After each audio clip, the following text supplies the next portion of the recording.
his feather. Yet what can one poor voice avail against the three tongues forever and together? Imperious primer flashes forth her edict to begin it, in gentler tones acute hopes there will be nonsense in it, while Tetra interrupts a tale not more than once a minute, anon to sudden silence one.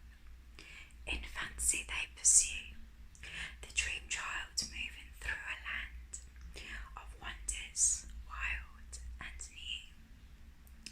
In friendly chat with bees or beast, and half believe it's true.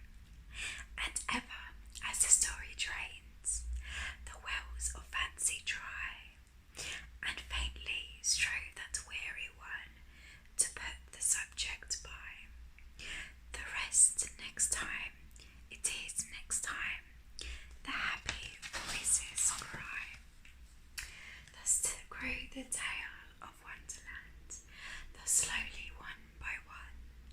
Its quaint events were hammered out, and now the tale is done. And home we steer a merry crew, beneath the setting sun. Alice, a childish story take, and with a gentle hand lay it where childhood's dreams are twinned, in memory's mystic band, like pilgrims withered wreath of flowers plucked in a far off land.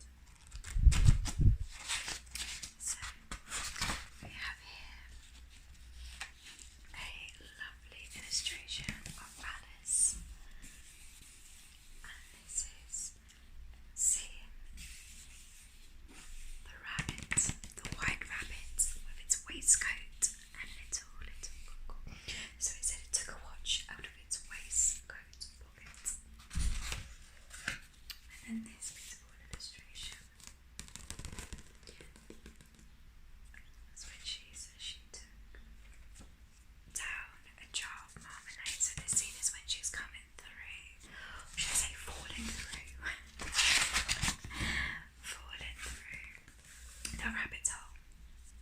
Alas, Alice could not reach the key. So that's where she's shrinking herself, and the key is at the top, and she needs to reach it. Well, she's just drunk or something that says drink me, and it's made her incredibly short, and now she can't drink. So I'll just show you these illustrations.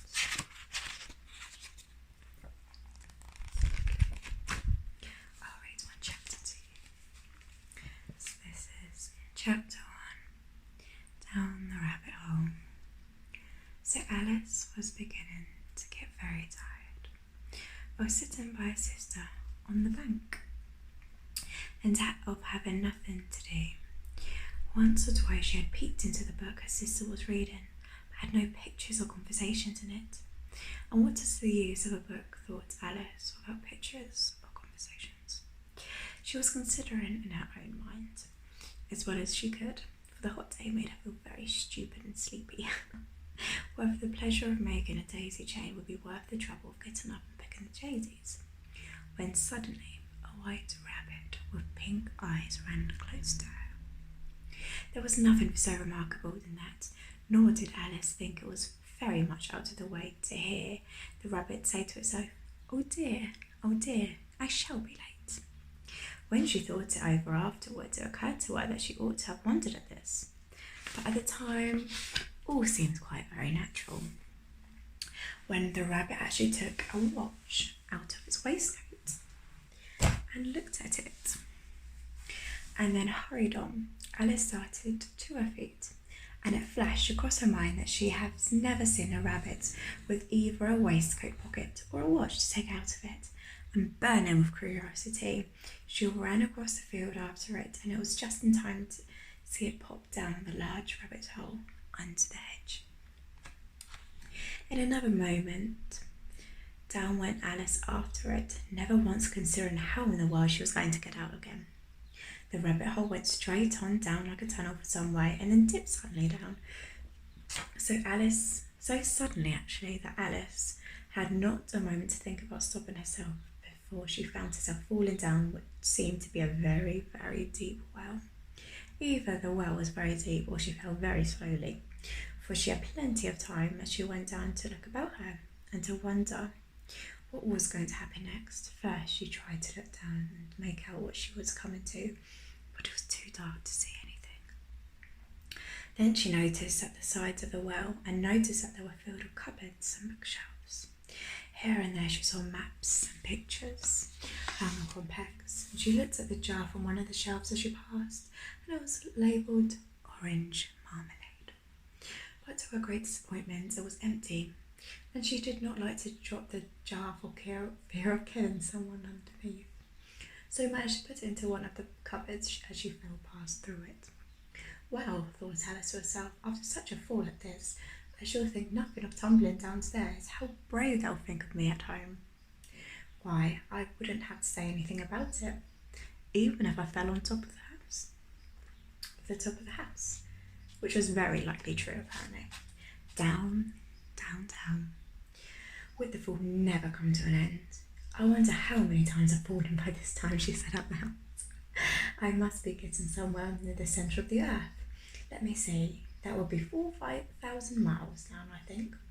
For you see, Alice had learnt several things of this sort in her lessons in schoolroom, and though this was not a very good opportunity for showing off her knowledge, as there was no one to listen to her, still it was good practice to say it over. Yes, that's about right distance, but then I wonder what latitude or longitude I've got to. Alice had not the slightest idea what latitude was, or longitude either, but she thought they were nice grand words to say. Presently she began again. I wonder if I fall right through the earth. How funny it would seem to come out among the people that walk with their heads downwards. She was rather glad, right? There was no one listening this time, as it didn't sound at all the right word. But I shall have to ask them what the name of the country is, please, ma'am. Is this New Zealand or Australia? And she tried to curtsy as she spoke. Fancy curtsying as you're falling through the air. Do you think you could manage it? What an ignorant little girl, she'll think of me for asking. No, it will never do to ask. Perhaps I should see it written up there somewhere.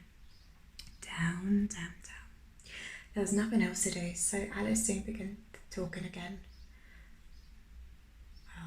Dinah will miss me so very much tonight, I should think. Dinah was the cat. I hope they'll remember her saucer of milk at tea time. Dinah, my dear, I wish you were down here with me. There are no mice in the air, I'm afraid, but you might catch a bat. And that's very like a mouse, But do cats eat bats, I wonder? And here Alice began to get rather sleepy, and went on saying to herself in a dreamy sort of way, do cats eat bats? Do cats eat bats? And sometimes, do bats eat cats? It didn't matter which way she put it, she felt that she was dozing off, and had just begun to dream that she was walking hand in hand with Dinah, and was telling her and saying to her very earnestly, now Dinah, tell me the truth. Did you ever eat a bat? When suddenly, thump, thump, down she came upon a heap of sticks and dry leaves, and the fall was over. Alice was not hurt a bit, and she jumped up onto her feet in a moment. She looked up, but it was dark overhead before her, a long passage, and the white rabbit was still in sight, hurrying down it. There was not a moment to be lost. Away went Alice like the wind, and was just in time to hear it say, as it turned a corner, oh my ears and whiskers, how late it's getting. And she was close behind it when she turned the corner, but the rabbit was no longer to be seen. She found herself in a long, low hole, which was lit up by a row of lamps hanging from the roof.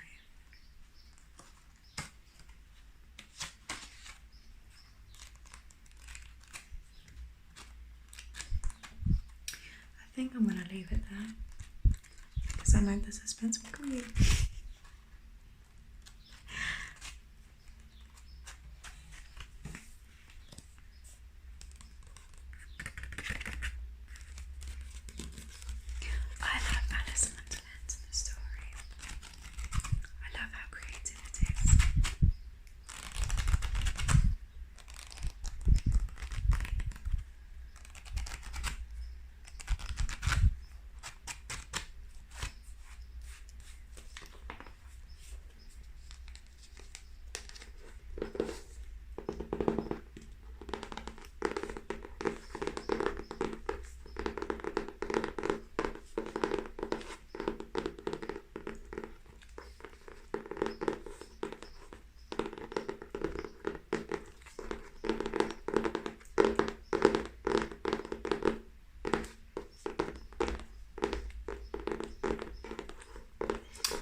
this video as a trial one because I want to read the whole book to you.